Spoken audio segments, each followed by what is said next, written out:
Hey ladies, it is Wednesday and it is Jess, and we have not two topics but one topic this week, and the topic is creating safe spaces. And I think we can basically talk about whatever we want within that, how to create them, what it all means, tips and tricks of the trade.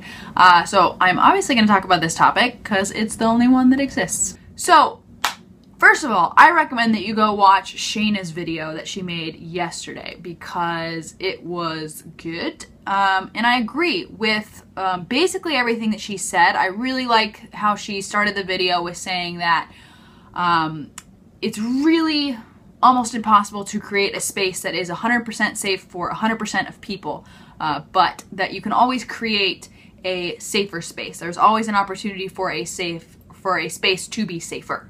My experience from safe spaces comes a lot from college. One way that Shayna mentioned is by putting like a flag or a poster on your door or in your office.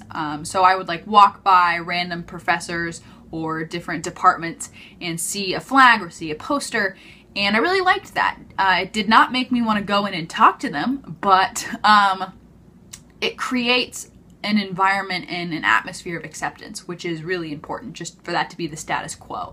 And so that's one way to do that. My thoughts about creating safe spaces mainly center on creating safe spaces within LGBT communities, because that is really what I'm familiar with. I did it in college. I was the facilitator of a few different groups, and I was a member of a lot more. So that's mainly where I'm coming from, is creating safe spaces within LGBTQ groups. So Shayna hit on some pretty important stuff. Visibility and education were the two things that she talked about. I struggle a little bit with the idea of visibility because, on the one hand, if no one knows that the club exists, then how are you really serving the community?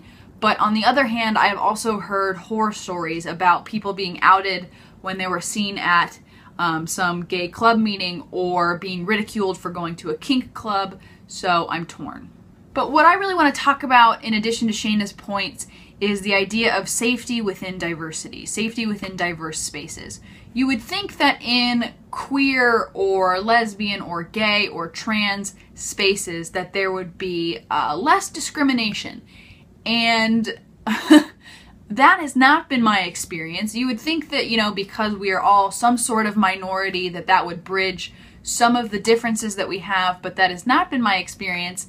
You would not believe the amount of biphobia, transphobia, misogyny, racism, classism, etc., etc., etc., that goes in and around these supposedly safe spaces. And that is part of why I think it is, and why I agree with Shayna, that it is almost impossible to create a 100% safe space for all people. But that doesn't mean that you shouldn't try. The one piece of advice from my experience facilitating clubs and being a part of various organizations is to set the rules, expectations, and goals early and often.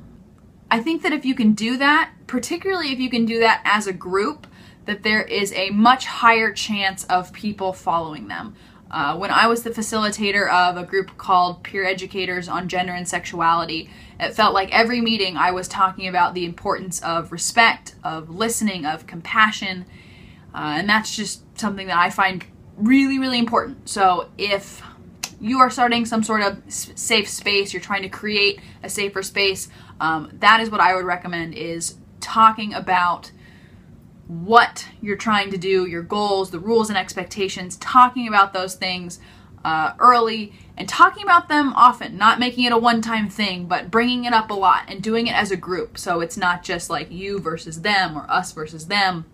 It's really a collaboration. And that would be my main piece of advice. So that's all I really have for you guys this week. Let me know if you agree with me, disagree with me, if you have advice in the comments below. Leave them if you have anything more to add. Also leave comments for next week's videos, for topic suggestions, because we'd love some of those.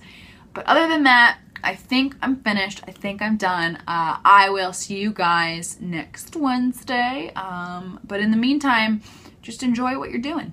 Bye.